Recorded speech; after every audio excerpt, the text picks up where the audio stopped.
부자 언니 구독, 가난한 언니 구독, 고생TV 구독이 제일 좋아. 고생TV 구독이 제일 좋아. 구독. 저는 20대부터 30대 중반을 바라보는 지금까지 누구보다 정말 열심히 일했지만 통장에 잔고가 거의 없는 신기한 통장을 가진 여자 사람입니다. 제가 도박이나 주식을 하거나 명품을 좋아하느냐고요? No. 저는 간이 콩알만 해서 주식은커녕 펀드도 못하고 신용카드도 없는 사람이에요. 그런데 문제는 그런 제가 주변 사람들에게 다 퍼주고 그들과의 의리를 지키다 보니까 모아놓은 전 재산을 날려드렸다는 거죠. 요즘도 콩알만큼 겨우 돈을 모아놓고 주변 사람들 선물 사거나 도와주는 걸 멈추지 못하고 있습니다. 새해부턴 진짜 돈 좀 모아보고 싶은데 성격 개조를 해야 하나요? 돈 모으는 시원시원한 방법 또는 퍼주고도 남을 정도로 돈을 많이 버는 방법을 알고 싶습니다. Please! 라고 귀엽게 얘기를 했어요. 어떤 경우 있었냐면 한 번은 이제 친구 차를 타고 가는데 그 친구 남자친구가 사고를 냈어요. 접촉사고를.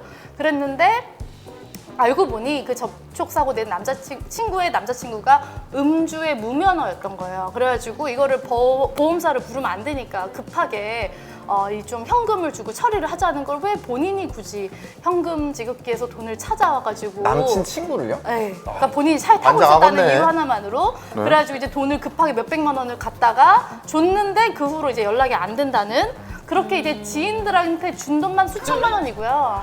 저희 고생하는 아버님이 옥장판을 안 사셨냐고. 그러게 아마 샀을 것 같아. 고생 많으실 것 같아요.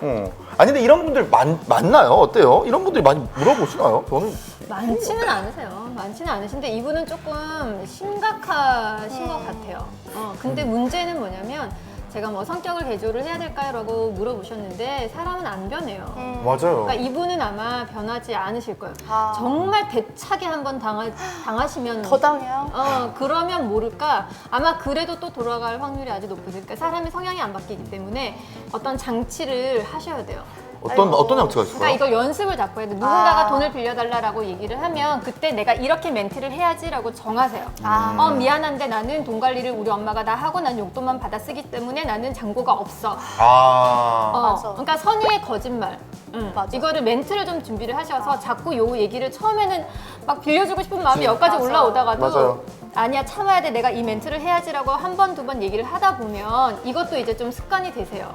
그래서 나는 이제 이렇게 해서 엄마가 다 관리를 하시니까 나는 못 빌려줘. 그러니까 그쵸? 이유를 만들어 놔야지 그렇지 않으면 이분은 또 빌려주실 거거든요. 그래서 이유를 미리 멘트로 맞아. 딱 준비를 해서 갖고 있으시면 좋을 것 같아요.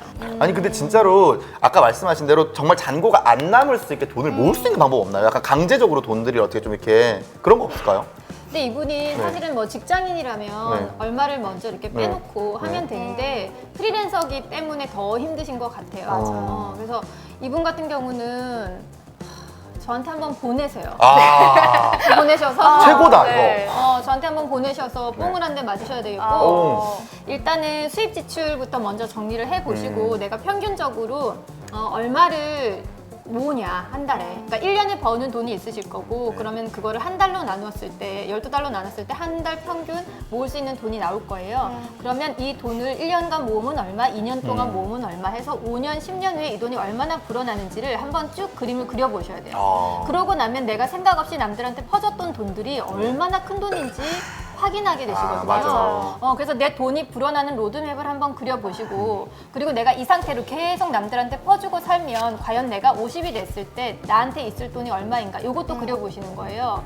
그러면 그때 좀 현실적으로 확 와닿아야 돼.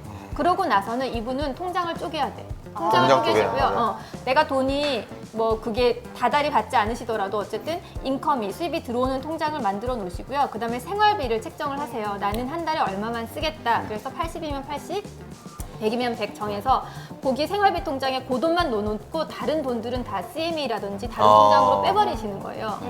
그리고 나서 그런 통장들은 체크카드라든지 이런 걸 연결해서 들고 다니지 마시고 이분은 책상 서랍에 넣어놓으세요. 돈을 내가 쓰고 싶을 때 쓰지 못하게끔 어떤 장치를 자꾸 하셔야 돼. 그래서 생활비 통장이 연결된 체크 통장, 체크카드만으로 지출을 수 하시게끔 있도록. 하고 나머지 돈들을 내가 갖고 있다는 사실을 자꾸 잊어버리게끔 하셔야 되고 그리고 프리랜서라 하시니까 네. 제가 한 말씀 드리면 그 이제 저도 반 직장인 반 프리랜서의 수익 구조를 갖고 있잖아요. 근데 그때 처음 저희 어머니가 말씀을 이건 해주신 건데 프리랜서일수록 월급날이 있어야 된다. 자기 스스로에게 주는 월급날이 있어야 된다. 그래서 저도 이제 뭐 5일날 돈 들어오고 10일날 들어오고 25일날 들어오고 이러잖아요. 그 돈들이 들어오는 통장이 있고 그 돈에서 무조건 제가 그 돈을 가지고 수익을 쓰는 게 아니라 다 한 곳으로 모은 다음에 월급처럼 정해진 날짜에 저는 돈을 딱 써가지고 그걸 가지고 한 달 플랜을 가지고 써요. 이렇게 말씀하신 대로 통장을 쪼개면서. 근데 아마 이분은 수입 제가 봤을 때 패턴상 돈이 들어오면 누가 뭘 부탁을 하거나 이런 기분파대로 사주실 것 맞아요, 같아요. 맞아요. 그런 것 좀 막아주시는 게, 그러니까 프리랜서에게도 월급날은 필요하다라는 게 좀.